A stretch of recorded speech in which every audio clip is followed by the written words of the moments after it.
नमस्कार प्यारे मित्रों, फिर से हम हाजिर हैं एक और नई वीडियो के साथ। बने रहिए हमारे वीडियो में शुरू से लेकर अंत तक, ताकि आपको ये कविता है वो भली प्रकार से समझ में आ सके। स्वागत करता हूं मैं आपका आपके अपने यूट्यूब चैनल श्री राम अध्ययन मंत्रा में। मित्रों, बात वही है, नेक्स्ट वीडियो आ गया है गजानन माधव मुक्ति बोध पे और उनकी लंबी कविता है अंधेरे में। साथियों, आपको सिर्फ इतना ध्यान रखना है कि जिस प्रकार हम द्वंद्व से गुजरते हैं, मानसिकता से गुजरते हैं, उसी प्रकार जो अंधेरे में कविता है वो कवि की जो अंतश्चेतना है, जो मन की परछाइयाँ हैं, उन्हीं के अंधकार से निकलती हुई उनकी मानसिकता है, जो वक्त बेवक्त उनके आगे आ जाती है। समय कुसमय देखती नहीं है, वो कभी भी उभर आती है। वो उन्हें एक नए प्रातःकाल को दिखाती है कि एक नया सुबह हो सकता है, लेकिन कवि अपनी ही मानसिकता से सदैव डरता रहता है। तो मित्रों, ये तो है अवतरण। पीछे वीडियो में हमने देखा था, क्योंकि एक दूसरे से जुड़े हुए हैं पद, क्योंकि आज 8वां पद है भाग 2 का, 7वां कल पढ़ लिया था भाग 2 का। तो पीछे के वीडियो में हमने देखा कि जो मानसिकता, जो अंतश्चेतना कवि को दिखाई दे रही है, वो उसका चेहरा है, वो प्रकाशमान है, उसके भाव हैं वो भोले भाले हैं, और वही कवि का हृदय है, उसके दरवाजे को, उसका दरवाजा, हृदय के दरवाजे की सांखलों को बजा बजा कर अपने पास क्या करता रहता है, बुलाता रहता है। उसी को याद करते हुए कवि आगे कह रहे हैं क्या, देखते हैं। यह वह व्यक्ति है, जी हाँ, ये वही व्यक्ति है जो मुझे तिलस्मी खोह में दिखा था। अवसर अनवसर प्रकट जो होता ही रहता, मेरी सुविधाओं का न तनिक ख्याल कर।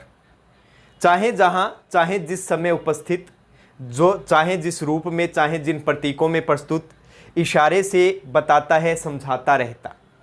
हृदय को देता है बिजली के झटके, अरे उसके चेहरे पर खिलती है सुबहें।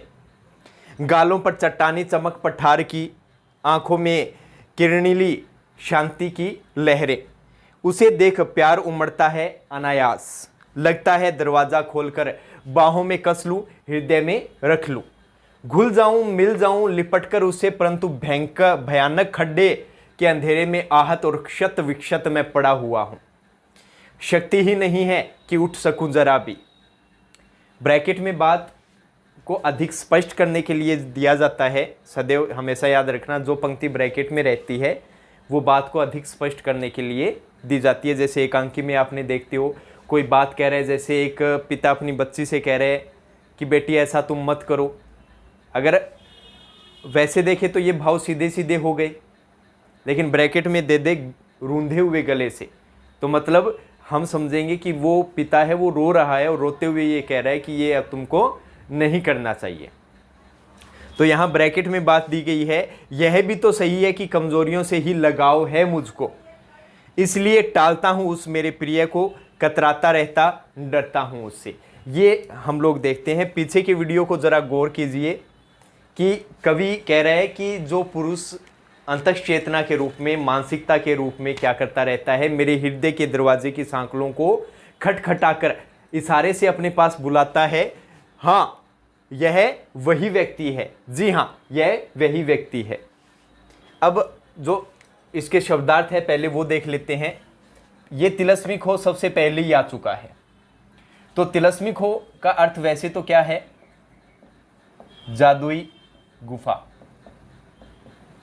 और प्रतीक रूप में इसका अर्थ क्या हो जाएगा, प्रतीक रूप में इसका अर्थ हो जाएगा रहस्यमयी, रहस्यमयी। खो का अर्थ क्या हो जाएगा, मानसिकता, रहस्यमयी मानसिकता। ठीक है। अवसर अनवसर, इसका अर्थ क्या हो जाएगा, अवसर अनवसर का, समय कुसमय या वक्त बेवक्त। प्रकट जो होता रहता, ये आप जानते हैं, मेरी सुविधाओं का न तनिक ख्याल कर।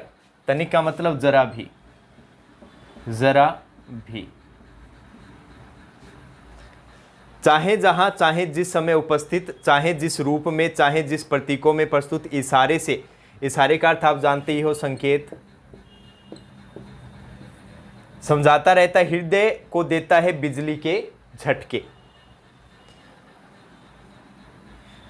उसके चेहरे पर खिलती है सुबह, एक अच्छे प्रातःकाल का प्रतीक है।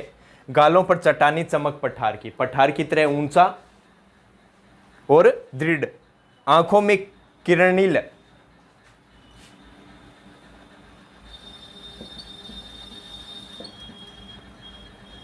किरणों जैसा, उसे देख प्यार उमड़ता है अनायास। अनायास का मतलब क्या होता है? बिना प्रयास के, बिना प्रयास के, या कह सकते हो स्वतः ही।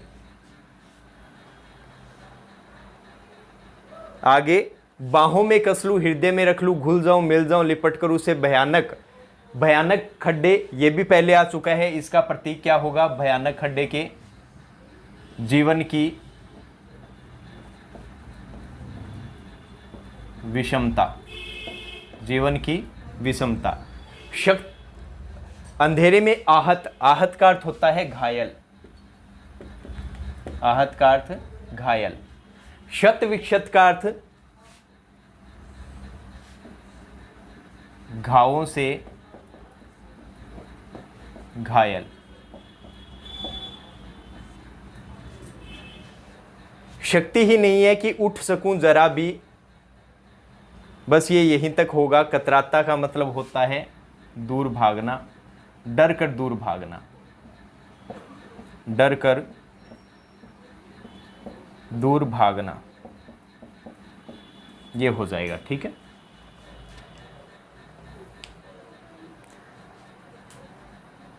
अब देखते हैं आगे।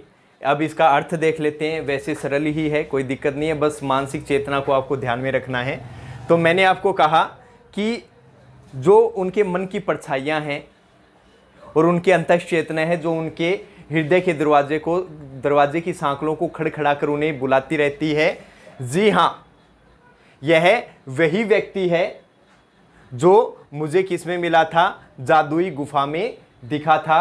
अर्थात वो मेरी रहस्य में क्या है? मानसिकता है। वो मेरी रहस्य से भरी हुई मानसिकता है, जो अवसर अनवसर, जो समय कुसमय मेरे सामने प्रकट जो होता ही रहता, वो मेरे सामने क्या होती रहती है? समय कुसमय प्रकट होती रहती है, और बिना मेरी सुविधा असुविधा का जरा भी ख्याल करते हुए मेरे सामने, मेरे समक्ष प्रत्यक्ष उभरती रहती है। अर्थात कवि की जो मानसिकता है, उनकी जो अंतःचेतना है, वो उन्हें पूछे बगैर, उनकी सुविधा असुविधा को न देखते हुए, समय कुसमय को न देखते हुए क्या हो जाती है? प्रकट हो जाती है। जैसे अब मान के चलिए हम ट्रेन में जा रहे हैं और घर से लड़ाई हुई है, तो घर से लड़ाई होने के बाद क्रोध से निकल रहे हैं, हम ट्रेन में बैठे हैं, कुछ समय हम मित्रों के साथ रहते हैं तो खुश रहते हैं, फिर ट्रेन में बैठते ही वो मानसिकता उस समय उभर आती है। या दोस्त के साथ पार्टी कर रहे हैं तो अपने खोए रहते हैं, फिर मित्र पूछते हैं अरे हुआ क्या, तू कहाँ खोया हुआ है, तो वो कभी भी उभर आती है। ऐसे ही कवि में उभर आती है। देखो, चाहे जहाँ, चाहे जिस समय उपस्थित, चाहे जिस रूप में, चाहे जिस प्रतीकों में प्रस्तुत, यहाँ तक देखते हैं। अब आगे कवि कह रहे हैं कि जो मेरी मानसिकता है, अंतःचेतना है, वो किसी भी समय, किसी भी स्थिति में, किसी भी स्थान पर मेरे सामने उपस्थित हो जाती है। वो किसी भी इसका कोई भी स्वरूप, इसकी कोई भी बातें, कोई भी तथ्य प्रतीक रूप में क्या हो जाती है? मेरे सामने प्रस्तुत हो जाती है। कोई भी तथ्य हो, कोई भी बात हो, वो कोई भी स्वरूप धारण करके मेरे सामने प्रतीकों के रूप में प्रस्तुत होती रहती है, और इशारे से बताता है, समझाता रहता है, हृदय को देता है बिजली के झटके। और क्या करता रहता है? वो अपने संकेतों से उन जीवन के तथ्यों को, जीवन की बातों को बताता ही नहीं रहता, बल्कि समझाता भी रहता है। हृदय को देता है बिजली के झटके, और इस प्रकार वह क्या करता रहता है। हृदय का यहां प्रतीक क्या हो गया, हृदय का प्रतीक हो गया अंतः चेतना। जो आंतरिक उनकी चेतना है ना, तो हृदय यहां अंतः चेतना, ठीक है। तो वो जो पुरुष है जो मुझे जादुई गुफा में दिखा था, रहस्यमय पुरुष, जो स्वयं मेरी मानसिकता है, वो मेरी अंतः चेतना को बार बार बिजली के झटके, बिजली जैसे तीव्र झटके देकर मेरे हृदय को, मेरी अंतः चेतना को क्या करता रहता है, झंझोड़ता रहता है, हिलाता रहता है। फिर आगे, अरे उसके चेहरे पर खिलती है सुबहें, गालों पर चट्टानी चमक पठार की, आंखों में किरणिल शांति की लहरें। देखो चट्टानी चमक अनुप्रास अलंकार हो जाएगा इसमें, चट्टानी चमक में।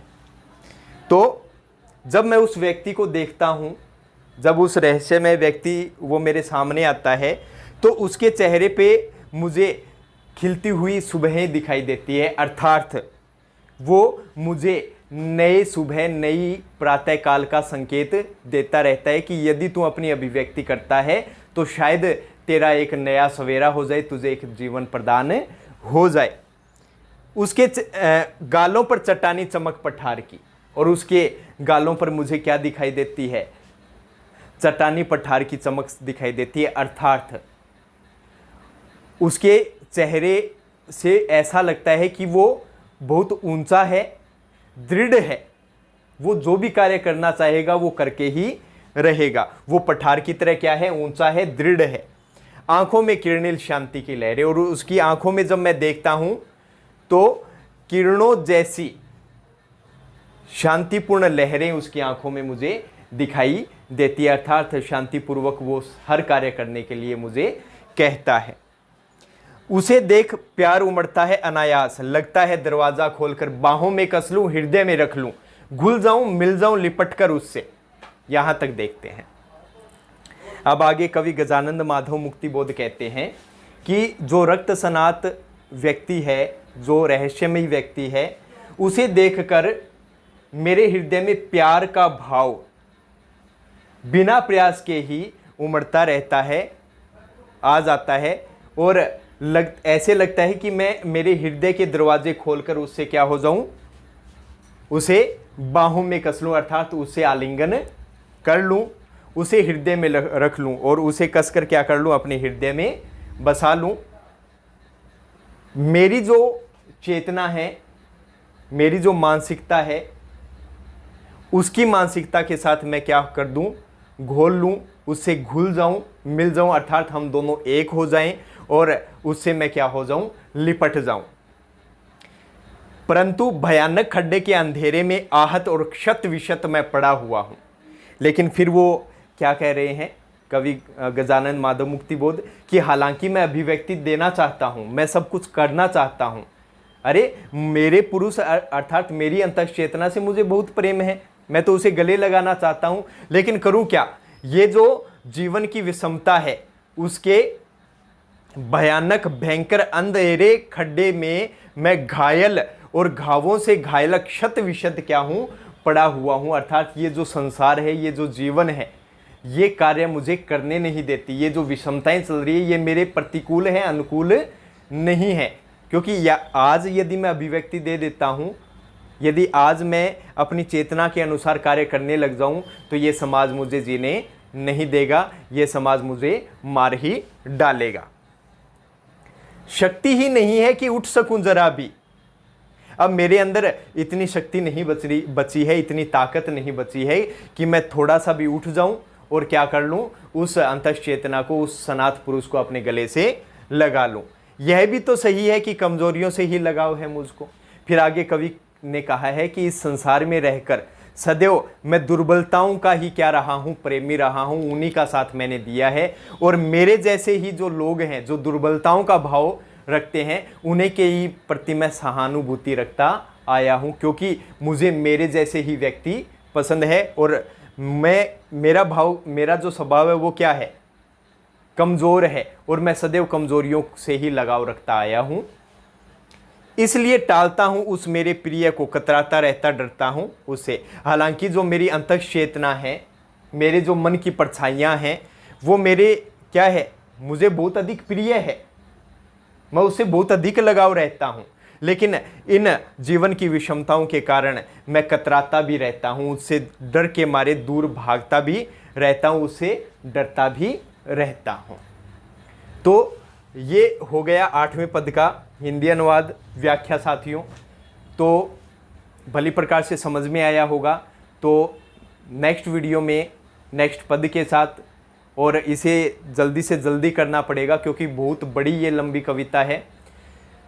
तो साथियों उम्मीद रखिएगा आप, मैं इसी प्रकार से चलता रहूँगा, आपका सहयोग अपेक्षित है। तो इसी के साथ श्री राम अध्ययन मंत्रा को विदा दीजिए। जय हिंद, वंदे मातरम साथियों।